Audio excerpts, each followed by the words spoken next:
Kevin McCloskey with assistant coach Bo Jordan, quarterbacks coach, Warrior wrap-up. Week number 10. The Warriors win tonight, move to 8-2 on the season with an impressive 45-7 win over Northeast Guilford. Bo, 2 words for you. Positive response. Your comments?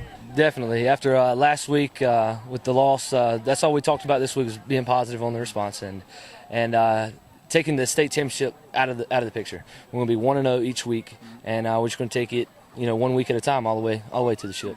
Let's talk about the quarterback situation. As you know, Kristen Daniels, our quarterback for most of the season, has been injured. Tried to give it a go last week. Still a little bit gimpy, holding him out. Jake Christman's been filling in. Tonight, Bo, you told me all he did was go 11 for 11, 236 yards and 4 touchdowns.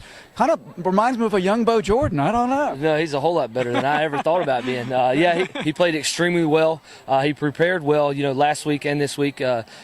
Chris, like you said, tried to go last week, kind of tweaked it just a little bit more.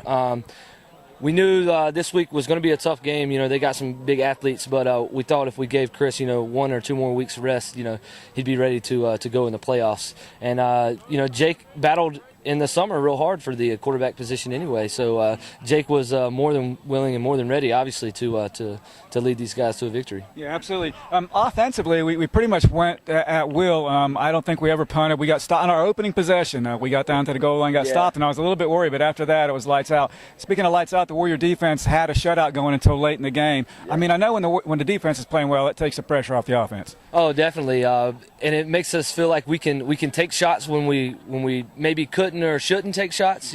When defense is playing that well, offense can do whatever they want. Yeah. So hats off to the defensive coaches and the defensive guys for playing another heck of a game. Yeah, absolutely. So now we got next week coming up, McMichael. On paper, not a marquee game, not one you check off, but it is senior night, a big night for a great senior class.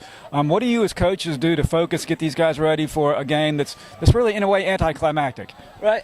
Again, I checked the score just a minute ago. They were actually up 28-14 on Northern. Yeah, that's true.